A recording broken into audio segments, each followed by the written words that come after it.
레위기 19장은요, 이웃에 대한 그 원칙을 알려주시는 말씀인데요. 우리 1번의 1번 문제 한번 읽어보겠습니다. 자, 시작. 레위기 19장의 구조는 무엇이며 그 이유는 무엇입니까? 자, 한번 우리 구조를 여러분 한번 표로 보시면은요, 구조가 굉장히 길게 나와 있죠. 특별히 이제 19장을 우리가 예배 전에 쭉 이제 말씀을 들었는데요. 보시면은 구조를 나눈다는 게 굉장히 어렵습니다. 근데 이제 어떤 분들은 그냥 모든 계명을 다 따로따로 떼서 어떻게 어떤 단위로 묶기가 어려워서 그냥 다 계명들을 나열하시는 분들도 있어요. 이게 무슨 구조를 찾을 수가 있느냐.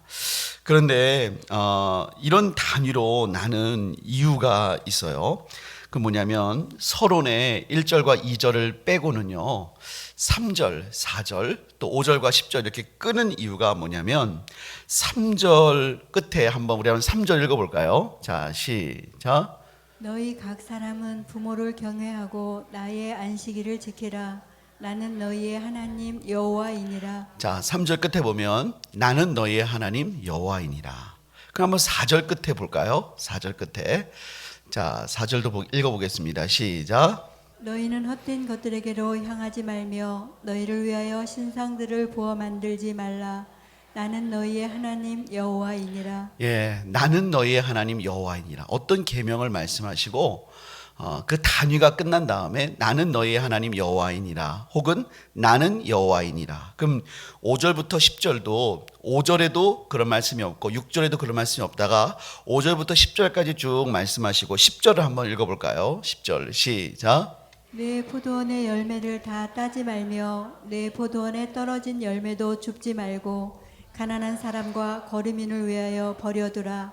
나는 너희의 하나님 여호와이니라. 네, 이렇게 하나님께서 내가 하나님이기 때문에 너희가 이런 계명을 지켜라.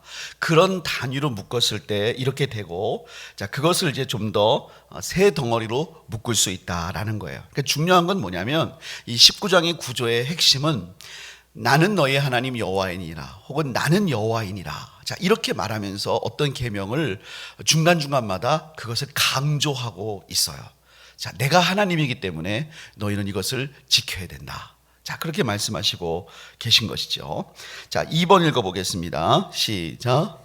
하나님께서 이러한 계명들을 주신 근본 이유가 무엇입니까? 자, 이것은 좀 전에 본 구조에서도 잘 드러났는데요. 서론의 1절과 2절에 명확하게 하나님께서 말씀을 해 주셨어요. 1절과 2절 한번 읽어보겠습니다. 시작. 여호와께서 모세에게 말씀하여 이르시되 너는 이스라엘 자손의 온 회중에게 말하여 이르라.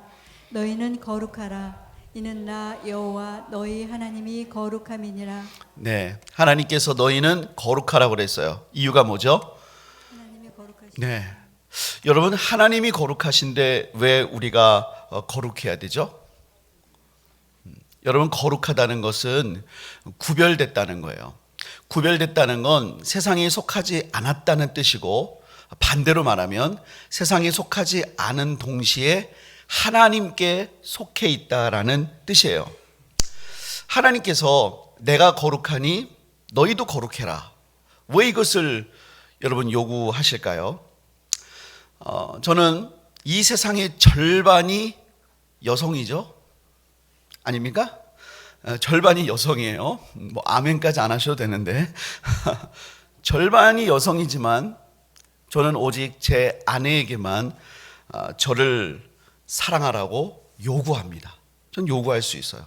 반대로 저희 아내도 저는 오직 자신만을 사랑하라고 요구할 권리가 있습니다. 부부는 서로에게 이런 독점적인 요구를 할 수가 있는 그런 관계예요. 부부기 때문에. 그래서 부부는 이렇게 말할 수 있어요. 왜 당신은 그렇게, 내가 이러니까 당신도 이렇게 해야지. 내가 이러니까 당신도 이렇게 해야지. 내가 이 시간을 이렇게 했으니까 당신도 이렇게 해야지. 우리가 이 일에 대해서 이렇게 같이 해야지. 자, 이렇게 말할 수 있는 관계. 이런 독점적인 그런 떼놓을 수 없는 관계. 자, 이것이 부부죠. 하나님께서는 이렇게 말씀하십니다. 내가 거룩하니 너희도 거룩해라. 너와 나는 그런 관계다라는 것입니다. 너는 나의 백성이고 나는 너의 하나님이고 너는 나와 교제하는 자이다. 이 세상 민족 가운데 내가 너를 불렀다. 사랑하는 여러분, 하나님께서 우리에게 거룩을 요구하시는 것은 하나님께서 우리를 하나님의 거룩한 소유물로, 하나님의 백성으로, 존귀한 자들로 부르셨기 때문인 줄을 믿습니다. 하나님과 무관하면 하나님이 거룩을 요구하지 않으세요. 우리가 그만큼 존귀하기 때문에 거룩을 요구하는 거예요. 여러분, 거룩하시기를 주님의 이름으로 축복합니다. 자, 우리 두 번째 큰 단락은 종교적 의무인데요. 우리 1번 읽어볼게요. 시작. 부모 공경의 중요성은 두 가지 특별한 표현으로 나타납니다. 아까 우리 읽었던 3절을 한 번 더 읽어볼까요? 시작. 너희 각 사람은 부모를 경외하고 나의 안식일을 지키라. 나는 너희의 하나님 여호와이니라. 여기서 부모를 공경하는 중요성이 아주 특별한 두 가지 표현으로 나타나고 있어요. 첫 번째는요, 경외하라 라고 나와 있어요. 우리 보통 부모를 공경해라, 효도해라 이런 말을 우리가 하는데 여기서는 경외하라. 여러분, 레위기에서 경외하라는 말이 총 8번 쓰입니다. 근데 5번이 하나님을 경외하라, 2번은 성소를 경외하라. 성소는 하나님이 거하신 곳이죠. 그러니까 하나님을 향해서 경외하라 라는 뜻이에요. 그리고 한 번이 바로 여기입니다. 그러니까 7번은 다 하나님을 향한 것이고 한 번이 부모를 향한 거예요. 그러니까 여러분, 자녀에게 있어서 부모란 하나님께로부터 권위를 부여받은 대상이에요. 그래서 자녀는 부모를 공경하고 경외해야 하는 것이 하나님의 뜻이에요. 두 번째는요, 순서입니다. 순서. 여기서 이 순서를 통해서 이 부모 공경의 중요성이 나와 있는데요. 여러분, 3절 말씀을 한번 보시면은요, 내 부모를 경외하라고 되어 있고 이어서 안식일을 지키라고 그랬어요. 여러분, 사실 이거 순서가 바뀌어야 되는 거 아닙니까? 안식일이 먼저, 우리 십계명을 보면 안식일이 먼저 나오고 그 다음에 부모 공경이 나오잖아요. 근데 여기서는 지금 부모를 경외하고 나의 안식일을 지켜라. 우리가 생각하는 것과 다르게 순서가 바뀌었어요. 부모부터 먼저 하나님이 말씀하세요. 왜 그럴까요? 이유가 있습니다. 왜냐하면 자녀는 부모를 통해서 하나님이 누구신지를 배우게 돼요. 자녀가 하나님을 가장 잘 배우는 그 장소는 부모예요. 그리고 하나님이 얼마나 따뜻한 분인가, 얼마나 은혜를 베푸시는 분인가, 그리고 우리가 하나님께 어떻게 헌신해야 되는가, 자, 부모를 통해서 배우게 되는 것이죠. 또 하나 순서가 좀 특별한데요. 이 원문을 보면, 이 원문을 이 한국 성경이 정확히 번역하지 않고 우리들의 익숙하게 번역을 했는데, 원문을 보면 너희 각 사람은 모부를 경외하고 이렇게 돼 있는 거예요. 어머니와 아버지를 경외하고. 다른 데는 그렇지 않아요. 대개 부모라고 돼 있는데 히브리 사회도 가부장적인 사회이기 때문에 여기서는 어머니가 아버지보다 앞서요, 순서상. 왜 그럴까요? 중요한 이유가 있습니다. 그것은 자녀들에게 신앙에 있어서 어머니가 끼치는 영향력이 중요하기 때문에 그래요. 물론 성경은 아버지의 영향도 굉장히 중요하다고 말합니다. 하지만 자녀들은 어머니와 붙어 있게 되고 어머니의 말하는 것, 행동하는 것, 순간순간 판단하고 결정하는 걸 통해서 삶의 여러 가지 것들을 배우게 되죠. 그 속에 하나님을 경외함이 있어야 되는 거예요. 자, 그래서 부모가 그 모습을 통해서 자녀들에게 신앙이 흘러가게 된다. 그래서 이렇게 하나님이 말씀하신 것이죠. 자, 2번 읽어보겠습니다. 2번 시작. 우상 숭배는 하나님께서 철저히 금하십니다. 하나님께서는 우상의 본질을 무엇이라고 하십니까? 4절 읽어볼까요? 시작. 너희는 헛된 것들에게로 향하지 말며 너희를 위하여 신상들을 부어 만들지 말라. 나는 너희의 하나님 여호와이니라. 자, 여기서 우상의 본질을 하나님께서 두 가지로 우리에게 알려주십니다. 첫 번째 뭘까요? 우상은 헛된 거예요. 헛된 거예요. 두 번째는 뭘까요? 우상은 너희를 위한 거예요. 자기를 위한 게, 자기를 위해 만든 신이 우상이에요. 그래서 레위기 26장 한번 1절과 2절을 읽어볼까요? 자, 시작. 너희는 자기를 위하여 우상을 만들지 말지니 조각한 것이나 주상을 세우지 말며 너희 땅에 조각한 석상을 세우고 그에게 경배하지 말라. 나는 너희의 하나님 여호와임이니라. 너희는 내 안식일을 지키며 내 성소를 경외하라. 나는 여호와이니라. 예, 우상은 자기를 위해 만든 신이에요. 그래서 골로새서는 탐심은 곧 우상이라고 그랬어요. 왜? 탐심은 자기를 위한 것이거든요. 자기 사랑이 바로 우상이에요. 인도에 단기 선교를 갔을 때요, 여러분, 인도가 얼마나 우상이 많은 줄 아세요? 우상 구경하려면 이렇게 하면 됩니다. 그냥 돌면 우상이에요, 다. 그냥 어쩜 우상이 많은지. 제가 있었던 그 선교했던 지역이 첸나이라고, 그래도 인도에서 기독교 복음화율이 높았던 곳인데도 이렇게 돌면 다 우상이에요, 우상. 곳곳이 집마다 다 우상을 막 만들어 놓고 있는 곳이에요. 그리고 한국에 오니까, 야, 한국은 우상이 없는, 진짜 그에 비하면 청정 지역인가? 아니요. 사람들은 갖가지 다른 우상들을 온몸에 치장하고 뻐기고 다니는 경우가 많아요. 자기를 다른 것으로 자기의 사랑을, 자기의 명예를, 자기의 쾌락을 추구하면서 하나님보다 그것에 더 빠져 있는 사람들이 이 세상을 가득 채우고 있는 것이죠. 자, 이사야서 2장 20절을 읽어보겠습니다. 시작. 사람이 자기를 위하여 경배하려고 만들었던 은 우상과 금 우상을 그날의 두더지와 박쥐에게 던지고. 여러분, 우상이 얼마나 헛된가요? 자기를 위해 경배하려고 만들었던 그 우상을 그날에는 두더지와 박쥐에게 던진답니다. 여러분, 우리가 이거를 아주 쉽게 볼 수 있어요. 여러분, 왕릉 한번 가보세요. 왕릉 가면은 거기에 그 무덤 안에 왕이 썼던 금관, 뭐 옷들, 신발, 그 굉장히 화려합니다. 그건 그대로 남아 있고, 왕은 시신도 이제 볼 수가 없죠. 왕에게 그렇게 좋은 옷을 입히고, 또 어떤 때는 그 신하들의 그 뭐 인형, 목형을 만들어서 죽어서도 섬기게, 또 옛날에는 순장도 하고 피라미드는 더 하고.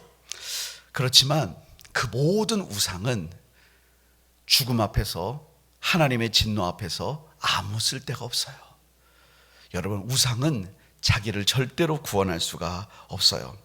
이 세상에 붙잡았던 명예와 권력과 물질과 세상의 자기 자랑, 아무것도 하나님 앞에서, 하나님의 진노 앞에서 예수 그리스도의 보혈 외에는 우리를 구원할 것이 하나도 없는 줄을 믿습니다. 우리 예수님만 붙드시기를 주님의 이름으로 축복합니다. 자, 3번 읽겠습니다. 시작. 레위기 19장은 화목제물에 대해서만 나오고 그것도 화목제물을 먹는 기간에 대해서만 나옵니다. 그 이유는 무엇입니까?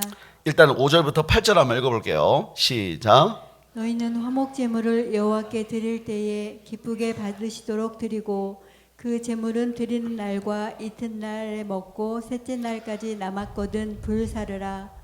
셋째 날에 조금이라도 먹으면 가증한 것이 되어 기쁘게 받으심이 되지 못하고 그것을 먹는 자는 여호와의 성물을 더럽힘으로 말미암아 죄를 담당하리니 그가 그의 백성 중에서 끊어지리라. 자, 화목제물을 어떻게 드려야 되는지, 그 중에서 하나님께는 뭐를 태워야 되는지, 그 중에서 제사장에게 뭐를 드려야 되는지, 이런 거는 싹 빠졌어요. 이미 다 다루었기 때문에요. 근데 오직 화목제물을 백성들이 받아서 그것을 그날에 먹거나 이틀 안에 먹고 3일에 먹으면 그거 하나님께 기쁘게 받으시는 것이 안 된다. 그것만 강조하고 있어요. 왜 그러냐? 이 19장은 이웃에 관련된 원칙을 말씀하시는 그 장이기 때문에 그래요. 이것에 대해서 기동현 박사님이 레위기 주석에 잘 정리해 놓은 글이 있어서 한번 제가 통째로 좀 보여드리기를 원합니다. 한번 우리 같이 한번 읽어볼까요? 자, 시작. 이 메시지의 취지를 알기 위해서는 화목제물의 양에 주목해야 한다. 즉 화목제물로 바친 소나 양 한 마리를 이틀 만에 다 먹는 것은 불가능한 일이라. 그렇다면 왜 이틀 만에 다 먹고 제3일에 조금이라도 먹으면 안 된다는 것일까?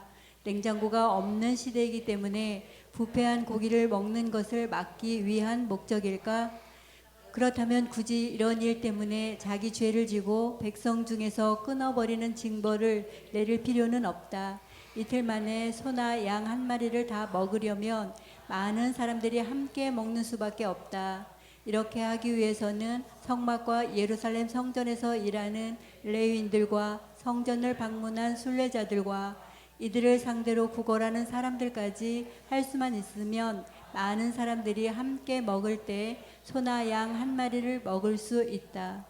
그렇기 때문에 하나님께서 기쁘게 받으시는 화목제물은 제물 바친 사실도 의미 있지만 제물을 다른 많은 사람들과 함께 나누면서 감사의 제목을 함께 나누는 데 있다. 그렇지 않으면 화목제물을 바치고도 이 제물 때문에 오히려 죄를 짓게 된다고 한다. 예, 그래요. 하나님은 이거를 원하세요. 우리가 하나님께 감사할 일이 있잖아요. 우리가 하나님께 우리의 소원을 갚을 때가 있잖아요. 우리가 하나님께 정말로 하나님 주신 은혜의 그 은혜를 기쁨으로 헌신할 때가 있잖아요. 자, 그럴 때 하나님께 감사하는 것은 성도들과 함께 그 사랑을 나누는 것은 정말로 복된 일이고 성경적인 일인 것이죠. 자, 4번 읽어보겠습니다. 시작. 이스라엘 백성은 추수할 때 지켜야 할 원칙이 무엇입니까? 9절과 10절을 읽겠습니다. 시작. 너희가 너희의 땅에서 곡식을 거둘 때에 너는 밭 모퉁이까지 다 거두지 말고 내 떨어진 이삭도 줍지 말며 내 포도원의 열매를 다 따지 말며 내 포도원에 떨어진 열매도 줍지 말고 가난한 사람과 거류민을 위하여 버려두라. 나는 너희의 하나님 여호와이니라. 예, 밭을 추수할 때 어떻게 하라고요? 밭 모퉁이 내 귀퉁이는 남겨두라는 거예요. 그래야 그거 가난한 사람들이 와서 그 이삭을 줍지요. 포도원의 열매가 100송이 달렸어요. 그러면 100송이 다 따야 돼요. 한 95송이 6송이 따고 몇 개는 두라는 거예요. 그래야지 와서 또 가난한 사람들, 거류민들, 나그네들이 와서 먹을 수 있다는 거예요. 그리고 따다가 어떻게 떨어졌어요. 그러면 그것까지 와가지고 에이 난 씻어서 먹을 거야 그런 게 아니라 떨어졌으면 이건 하나님 뜻이다 하고 떨어진 채로 두라는 거예요. 그러면 그거 먹을 사람이 있다는 거예요. 성경에 그런 예가 나오죠. 룻기를 보겠습니다. 2장 3절 4절. 자, 시작. 룻이 가서 베는 자를 따라 밭에서 이삭을 줍는데 우연히 엘리멜렉의 친족 보아스에게 속한 밭에 이르렀더라. 룻이 시어머니 나오미와 함께 모압에서 돌아왔는데 얼마나 가난해졌냐면 이렇게 이삭을 줍지 않으면 살 수가 없는 거예요. 근데 시어머니가 체면에 나가지는 못하고 며느리가 가서 그 이삭을 주었는데 줍다 보니까 우연히 친족 보아스에게 속한 밭에 이르렀어요. 이게 하나님의 섭리죠. 4절 읽어보겠습니다. 시작. 마침 보아스가 베들레헴에서부터 와서 베는 자들에게 이르되 여호와께서 너희와 함께 하시기를 원하노라 하니 그들이 대답하되 여호와께서 당신에게 복 주시기를 원하나이다 하니라. 네, 그러다가 하나님께서 마침 만나게 하신 거예요. 그럼 여러분 가운데 혹시 올해 심으신 분들 또 농사하시는 분들 올 가을에는 싹 추수하지 말고 좀 남겨놔야 될까요? 근데 지금은 그렇게 남겨놨다고 해서 가난한 사람들이 가가지고 그걸 비벼 먹거나 그걸 따먹거나 그렇게 할 수가 없겠죠. 추수를 다 하세요. 추수를 다 하신 다음에 그런 것들을 잘 나눌 수 있었으면 좋겠어요. 그래서 제가 한 번은 저한테 이제 전화가 왔어요. 어떤 장애인 단체라고. 그래서 조금을 도와줬는데 궁금해서 사이트에 들어갔더니 사이트가 분명치 않은 거예요. 기독교인지도 모르겠어요. 만약에 이게 이단이거나 다른 종교면 어떻게 해요? 제가 그런 생각이 든 거예요. 이런 전화를 우리 교회 성도들이 얼마나 많이 받을까? 그리고 우리 성도들이 얼마나 마음이 착해서 얼마나 주고 싶을까. 그런데 만약에 이것이 잘못된 사람들이거나 혹은 좀 잘못된 이단 단체거나 그러면 어떻게 되나. 근데 하나님은 이렇게 나누라고 했는데, 그래서 제가 마음에 품은 게, 교회는 공식적으로 여러 군데의 가난한 자들을 도울 수 있는 채널을 만들어야 돼요. 우리가 사무총회 때, 연말 당회 때 해야 될 일은 뭐냐면, 해외 선교, 해외 구제, 장학, 국내 구제, 이런 것들의 폭을 넓혀서 우리 교회 성도들이 그래서 최근에도 제가 그래서 저는 후원하는 곳이 있습니다. 제가 운전 중이고 제가 후원하는 곳이 있습니다. 근데 그분도 정중하게 끊었어요. 왜냐하면 제가 그분을 확인할 수가 없기 때문에. 하지만 여러분들이 교회에 그런 목적으로 헌금을 할 경우에 교회에서는 그것을 거룩하게 또 바른 용도로 흘려보내는 그 역할을 해야 돼요. 교회에서는 정확하게 그런 기관들을 선정해서 적든 많든 우리는 꾸준히 그런 교회를 협력하는 것이 이삭을 남겨두는 그런 교회의 사역이라고 저는 믿습니다. 자, 3번 좋은 이웃 관계예요. 1번 읽어보겠습니다. 도둑질, 사기, 거짓말, 주의 이름으로 거짓 맹세하지 말아야 하는 이유는 무엇입니까? 11절 12절 읽어볼까요? 시작. 너희는 도둑질하지 말며 속이지 말며 서로 거짓말하지 말며 너희는 내 이름으로 거짓 맹세함으로 내 하나님의 이름을 욕되게 하지 말라. 나는 여호와이니라. 제가 좀 전에 한 말에 좀 부연을 해야겠어요. 그렇다고 해서 모든 전화 오는 단체가 다 그런 것은 아닙니다. 간혹 그럴 수 있다는 것이지, 정말 건강하고 좋은 단체도 있을 수 있어요. 제 말을 너무 제가 말한 것 필요 이상으로 곡해하실 필요는 없습니다. 자, 도둑질, 사기, 거짓말 이런 거를 하지 말아야 되는 이유가 뭘까? 사실 여러분, 이 도둑질, 사기, 거짓말, 거짓 맹세, 어떤 면에서는요 습관적으로 하는 분들이 많아요. 그냥 정직하게 말하면 되는데 이걸 잘 못해요. 그냥 정확하게 말하면 무슨 카드 놀이하다가 패를 보여주는 것처럼 정직하고 진실하게 말을 못하는 거예요. 근데 그거는 별로 좋은 모습이 아닌 것 같아요. 물론 말을 안 할 수도 있죠. 근데 예수 믿는 사람은 하여튼간 말을 안 할 수도 있겠지만 진실한 것이 중요해요. 왜 우리가 진실해야 되냐? 우리가 믿는 하나님은 정직하고 진실한 분이기 때문에 그래요. 하나님이 정직하고 진실하시기 때문에 우리도 정직하고 진실해야 할 줄을 믿습니다. 2번 읽어보겠습니다. 시작. 약한 이웃, 노동자, 장애인에 대해서는 어떠한 태도를 가져야 합니까? 또한 그렇게 해야 하는 이유는 무엇입니까? 13절 14절 읽어보겠습니다. 시작. 너는 내 이웃을 억압하지 말며 착취하지 말며 품꾼의 삭슬 아침까지 밤새도록 내게 두지 말며 너는 귀먹은 자를 저주하지 말며 행인 앞에 장애물을 놓지 말고 내 하나님을 경외하라. 나는 여호와이니라. 귀먹은 자를 저주하지 말래요. 어떤 책에 보니까 이렇게 써 있어요. 귀먹은 자를 보면서 웃으면서 욕한다는 거예요. 이 사람은 들리지 않으니까 웃으면서 대놓고 욕을 하는 거예요. 맹인 앞에 걸림돌을 놓고. 자, 그런 일들을 사람들이 하는 거죠. 하지만 하나님은 하지 말라고 그랬어요. 왜냐?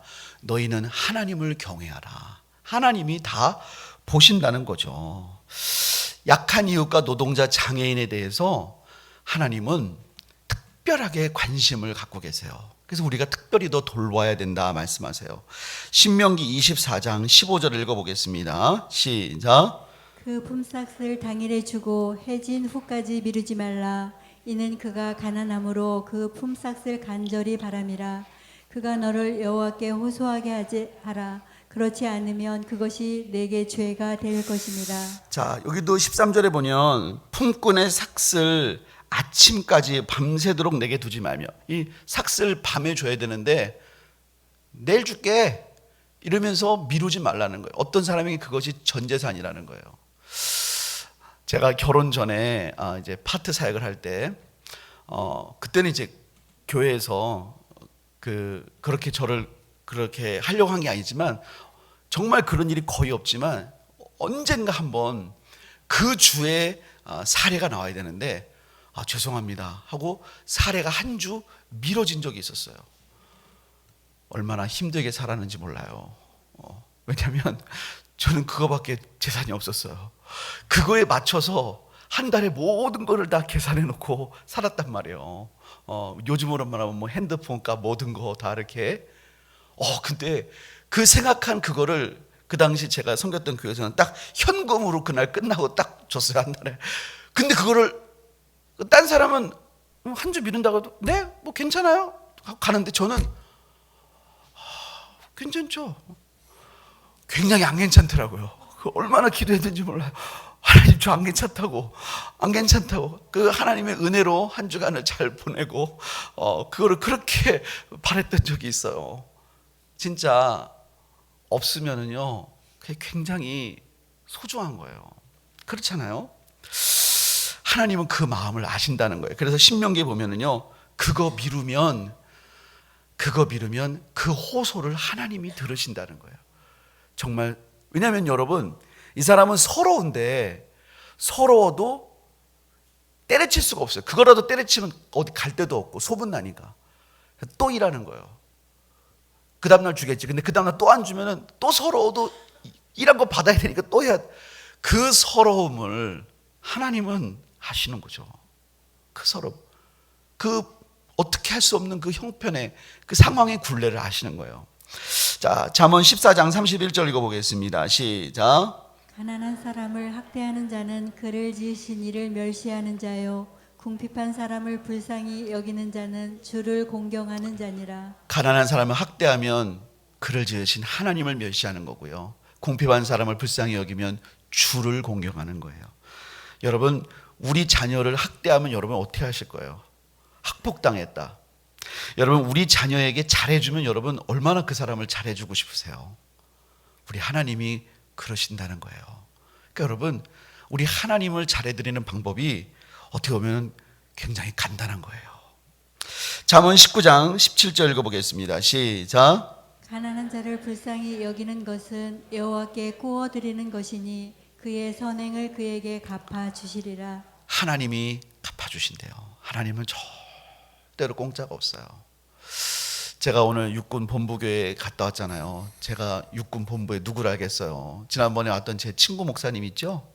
그 유무열 목사님 기억나시죠? 와서 설교 한번 하시잖아요. 그분이 지금 이제 육군 본부교회에 갔어요. 갔더니 저는 오늘 이제 이제 소예배식 같은 곳에서 설교를 했어요. 오늘 중보기도 세미나 한 100여 명 정도 좀 더 오셨나 그렇게 모이셨어요. 근데 그 이제 끝나고 예배당을 이렇게 탁 둘러보는데 그런 소예배실이 여러 개가 돼요. 여러 개. 육해공이 다 예배 드리기 때문에. 그리고 그 본당 갔더니 좌석만 천석이에요. 천석이 쫙 저기까지 눈 나쁘면 보이지도 않겠어 얼굴이. 근데 제가 그걸 보면서 무슨 생각이 들었냐면 제가 예전에도 얘기했지만 제가 대학원 등록금이 없었을 때 그 목사님이 1년이 좀 넘게 자기가 45만 원 받아서 11조 떼고 감사원금 떼고 주일원금 떼고 자기 교통비 떼고 식권 떼고 남은 거 20만 원을 적금을 1년 넘게 들었어요. 근데 그거를 딱 깨서 저를 줬어요. 근데 그때 기도 응답 받기를 이거를 저를 주면 저는 첫 주간에 저는 수업을 안 들었어요. 돈을 못 내서. 네 평생의 지갑에 돈이 마르지 않게 하시겠다. 그 응답을 받고 저를 준 거예요. 그냥 그 저한테 넌 절대 갚으면 안 된다. 제가 거기 가서 다 앉아서 기도하는데 그 생각이 딱 나는 거예요. 하나님은 갚아주시지. 하나님은 갚아주시지. 제가 그 친구를 알잖아요. 진급하려고 노력도 안 하는데 하나님이 뭐 저한테만 그렇게 했겠어요. 하나님은 그 어려울 때, 제가 그렇게 어려울 때 그거를 갚아주시죠. 자, 잠언 21장 13절 읽어볼게요. 시작. 귀를 막고 가난한 자가 부르짖는 소리를 듣지 아니하면 자기가 부르짖을 때에도 들을 자가 없으리라. 예, 반대로요. 우리도 다 어려운 순간이 올 수 있는 거예요. 여러분, 어려운 순간이 안 오는 사람 누가 있겠어요? 다 아쉬운 때가 오는 거죠. 그런데요, 우리가 하나님 앞에 우리가 행한 대로만 받는다면 우리는 다 부끄러워요. 하지만 우리가 주시는 은혜대로 나누고 섬길 수 있기를 주님의 이름으로 축복합니다. 자, 3번 읽어보겠습니다. 시작. 재판에 있어서 무엇보다 요구되는 것은 무엇입니까? 15절 16절 읽겠습니다. 시작. 너희는 재판할 때에 불의를 행하지 말며 가난한 자의 편을 들지 말며 세력 있는 자라고 두둔하지 말고 공의로 사람을 재판할지며 너는 내 백성 중에 돌아다니며 사람을 비방하지 말며 내 이웃의 피를 흘려 이익을 도모하지 말라. 나는 여호와이니라. 네, 성경은 균형이 중요해요. 바로 앞에 약한 자를 하나님이 관심 가지고 돌보신다고 그랬지만 재판을 할 때는요, 중요한 게 공의예요. 공의. 가난한 자라고 해서 편들면 안 되고요, 세력이 있다고 두둔해서도 안 돼요. 재판은 공의로 하는 게 하나님의 뜻이다라는 거예요. 4번 읽어보겠습니다. 시작. 내 이웃을 내 자신처럼 사랑한다면 실천해야 할 것이 무엇입니까? 자, 17절 한번 읽어보겠습니다. 시작. 너는 내 형제를 마음으로 미워하지 말며 내 이웃을 반드시 견책하라. 그러면 내가 그에 대하여 죄를 담당하지 아니하리라. 우리는 잘못한 사람 보면 미워하기 쉽죠. 근데 미워하지 말고 견책, 잘못을 알려주라는 거예요. 잠언 27장 5절에 보면 면책이라는 게 뭐겠어요? 얼굴을 보고 책망하는 거죠. 면책은 숨은 사랑보다 나으니라. 우리는 언젠간 알겠지, 언젠간 알겠지, 언젠간 알겠지. 너무너무 늦어요. 너무너무 늦어요. 성경의 방법은 면책은 숨은 사랑보다 나으니라예요. 근데 여러분, 이걸 영어 성경으로 보면은요, 그러면 내가 그에 대하여 죄를 담당하지 아니하리라. 죄송해요, 영어 한마디만 오늘 쓸게요. 네가 그 죄를 쉐어하지 않는다. 쉐어는 공유하다, 함께 나누다라는 뜻이에요. 그러니까 네가 그 죄를 알려주지 않으면 너도 그 죄를 공유하는 거다라는 뜻이에요. 그러니까 우리가 여러분, 죄를 비방하는 자가 아니라 정말 따뜻한 마음으로 그것은 잘못이야, 그렇게 하면 안 돼 라고 말할 수 있어야 돼요. 두 번째는 여러분, 18절 읽어보겠습니다. 시작. 원수 갚지 말며 동포를 원망하지 말며 내 이웃 사랑하기를 내 자신과 같이 사랑하라. 나는 여호와이니라. 원수를 갚지 말고요, 동포는 사랑해야 돼요. 원수 갚는 것은 하나님께 맡겨야 돼요. 여러분, 오늘 이렇게 말씀을 들으면서 여러분들 쭉 보니까요, 저 오늘따라 여러분들이 고된 하루를 보내시고 굉장히 피곤하다는 느낌이 들어요. 여러분 좀 피곤하십니까? 근데 제가 말이죠, 지난 스포츠 선교단을 하면서 깊이 깨달은 게 있어요. 산을 잘 타시는 분의 말은 절대로 100% 믿으면 안 된다라는 깨달았어요. 저는 분명히 홍해 공원을 갔는데 말이죠, 홍해 공원에 그렇게 돌산이 있다는 것을 처음 알았어요. 우리 한강의 안수 집사님이 조금만 가면 된다고, 조금만 가면 된다고, 조금 간 다음에 이러는 거예요. 여기서 이제 내려갈 길이 없지, 헤헤헤 웃으시는데, 와, 당했다 이런 눈에 들면서 여기서 또 조금 가야 된다고, 다 왔다고. 결국은 그 봉우리 그 위에까지 올라가면서 276m밖에 안 돼요, 목사님. 그러는데 죽는 줄 알았어요. 준비 안 하고 갔다가, 근데 제가 돌아오면서 그런 생각을 했어요. 아니, 스포츠 선교단장님도 이 정도로 운동을 시키는데 내가 이렇게 조금 피곤하다고 멈추면 되겠는가. 제가 그래서 작정을 했어요. 우리 성도들이 조금 피곤하다고 해도 다 끝났어요, 여러분들. 다 끝났어요. 이제 끝이에요, 끝. 하고 저도 할 거 다 할 겁니다. 이해되시면 아멘. 이해 안 되시면 두 손 들고 아멘. 제가 깊은 깨달음 돌아오면서 저보다 한 수 위시다 느꼈어요. 그렇게 해야지. 저렇게 하면 결국은 제가 산을 저 혼자 절대 안 타는 제가 거기를 하여튼 작은 봉우리지만 그 언덕 같은 데라도 올라갔다는 게 김진희 권사님도 올라갔죠? 거의 사족 보행을 하면서 이렇게 올라가셨어요. 제가 보면서 야, 이게 다 올라가지는구나. 놀랐어요. 그렇게 산 타기 싫어하시는 분들이 그 가신 분들 다 올라갔단 말이죠. 그렇습니다. 잠깐 분위기 전환을 위해 드린 말씀이고요. 마지막 이제 네 번째 큰 단락입니다. 이제 각종 의무예요. 이제 너무 세부적인 내용이 많이 나오기 때문에 여기서 난해한 구절들을 중심으로 보겠습니다. 자, 먼저 19절입니다. 읽어보겠습니다. 시작. 너희는 내 규례를 지킬지어다. 내 가축을 다른 종류와 교미시키지 말며 내 밭에 두 종자를 섞어 뿌리지 말며 두 재료로 직조한 옷을 입지 말지며. 이렇게 하지 말라고? 그럼 이걸 우리의 농사나 우리 의복에 뭐가 큰 문제가 되는데, 자, 여기에 하나님의 의도는 뭐냐면요, 이 두 종자를 섞지 말라는 것은 하나님이 창조할 때 이 구별한 이 종을 뒤섞는 것, 함부로 혼합하지 말라는 거예요. 옷을 그렇게 막 이렇게 하는 것 자체를 부정하셨다라기보다는 하나님이 만드신 경계를 허물고 혼합하는 걸 하지 말라는 거예요. 그래서 이런 비슷한 구절이 신명기 22장 5절에 있어요. 자, 한번 신명기 22장 5절 읽어볼까요? 시작. 여자는 남자의 의복을 입지 말 것이요 남자는 여자의 의복을 입지 말 것이라.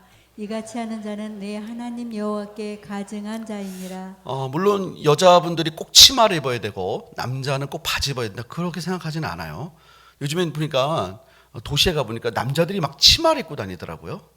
남자들이 이렇게 화장도 잘하고 립스틱은 아니라고 그러는데 다른 종류로 막 바르고 다니더라고요. 여러분 보셨어요? 그걸 많이 하더라고요. 근데 여러분, 뭐 그런 것이 다 죄다라고 말할 수 없지만 이렇게 경계가 막 허물어지면서 이런 것들이 어떤 때는 우리로 하여금 하나님의 창조 질서보다는 우리의 방식을 더 선호하게 만드는 그런 발판이 될 수가 있다라는 거죠. 27절 28절 읽어보겠습니다. 시작. 머리카락을 둥글게 깎지 말며 수염 끝을 손상하지 말며 죽은 자 때문에 너희의 살에 문신을 하지 말며 무늬를 놓지 말라. 나는 여호와이니라. 머리 미용도 함부로 하지 말라는 게 아니라 이런 게 그 당시에 우상 숭배를 하는 사람들이 이런 식으로 헤어를 했어요. 우상 숭배하기 위해서 머리카락을 둥글게 깎지 말라는 것이고, 죽은 자를 위해 문신을 하는 거는요, 문신하면 이게 지워지지 않잖아요. 그 죽은 사람을 뭐 존경하든지 그 사람이 주인이든지 그 사람의 종이 된다라고 하는 그런 의미였어요. 자, 그런 식의 사술적인 행동을 하지 말라. 나는 여호와다 라고 말씀하시는 거죠. 33절 34절 읽어보겠습니다. 시작. 거류민이 너희의 땅에 거류하여 함께 있거든 너희는 그를 학대하지 말고 너희와 함께 있는 거류민을 너희 중에서 나은 자 같이 여기며 자기같이 사랑하라. 너희도 애굽 땅에서 거류민이 되었었으니 나는 너희의 하나님 여호와이니라. 하나님께서는 특별히 나그네에 대한 관심이 많아요. 왜냐하면 이스라엘을 430년 애굽 땅에 있게 하신 것은 너희들이 나그네의 심정을 알라는 거예요. 그래서 우리에게 아주 중요한 선교의 대상은 외국인 노동자입니다. 이번 신약과 레위기 19장은 어떤 관련이 있는가? 자, 마가복음 12장 31절 읽어보겠습니다. 시작. 둘째는 이것이니 내 이웃을 내 자신과 같이 사랑하라 하신 것이라. 이보다 더 큰 계명이 없느니라. 자, 아까 18절에 나온 말씀이죠. 예수님께서 이것을 구약 성경을 인용해서 하신 말씀이에요. 어떤 사람이 물어봤어요. 율법학자가 성경의 가장 큰 계명이 무엇입니까? 예수님이 첫째는 마음과 뜻과 힘과 정성을 다해 하나님을 사랑하는 것이고, 두 번째는 내 이웃을 내 자신같이 사랑하라. 이것은 예수님이 구약 성경을 인용해서 하신 말씀이에요. 갈라디아서 5장 14절도 마찬가지입니다. 자, 시작. 온 율법은 내 이웃 사랑하기를 내 자신같이 하라 하신 한 말씀에서 이루어졌나니. 그래서 여러분, 레위기 19장은요 신약에서 한 장이 신약에서 가장 많이 인용되거나 예로 사용된, 가장 많이 사용된 장이 레위기 19장이에요. 특별히 야고보서가 제일 많이 사용이 됐는데요.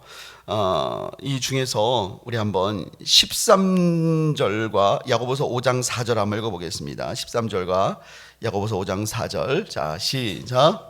너는 내 이웃을 억압하지 말며 착취하지 말며 품꾼의 삭슬 아침까지 밤새도록 내게 두지 말며 자, 야고보서 5장 4절 시작. 보라 너희 밭에서 추수한 품꾼에게 주지 아니한 삭시 소리 지르며 그 추수한 자의 우는 소리가 만군의 주의 귀에 들렸느니라. 네, 이게 하나님의 귀에 들린다는 거예요. 그러니까 여러분 이 레위기 19장의 말씀은 우리와 관련이 있어요, 없어요? 있다는 거예요. 있다는 거예요.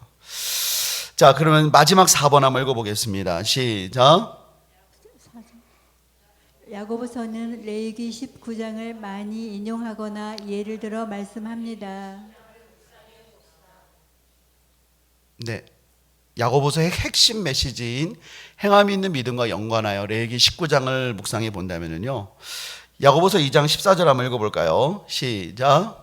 내 형제들아 만일 사람이 믿음이 있노라 하고 행함이 없으면 무슨 유익이 있으리요? 그 믿음이 능히 자기를 구원하겠느냐? 자, 여기서 말하는 행함이 주로 이웃에 대한 거예요. 야고보서가 19장을 대거 인용하고 있다고 그랬잖아요. 그러니까 여기서 말하는 율법은 이웃 사랑이에요. 너희들의 이웃을 사랑하지 않는다면 정말로 구원받았다고 할 수 있느냐? 우리는 믿음으로 구원받는 건 맞습니다. 근데 여러분 정말로 우리가 구원받았다면 우리의 구원받은 그 믿음이 하나님 사랑이 형제 사랑, 이웃 사랑으로 자연스럽게 열매 맺는 우리 모두가 되시기를 주님의 이름으로 축복합니다. 우리 시간에 말씀 붙잡고 기도하겠습니다. 하나님 감사합니다. 오늘 이 말씀 가운데 주신 말씀대로 우리가 그렇게 하나님 주의 성령 안에서 사랑하고 주의 사랑이 우리의 삶을 통해서 흘러갈 수 있는 은혜를 하나님 허락하여 주옵소서. 우리 주님의 이름 한번 부르고 기도하겠습니다. 주여 하나님 감사합니다. 하나님 오늘 말씀 가운데 주님 은혜 주시고 역사하시고 주님 도와주셔서 오늘 말씀 하나 깨닫고 은혜 받게 하시니 감사합니다. 하나님을 믿는 믿음이 하나님 그 은혜가 우리의 삶에 하나님 정말로 사랑으로 이웃에 대한 섬김으로 온전히 드러날 수 있도록 주님 역사하시고 영광 받으시고 하나님 은혜 허락하여 주옵소서. 하나님만 온전히 영광 받아 주시옵소서. 주님께만 영광 올려드리오며 예수님의 이름으로 기도합니다. 아멘.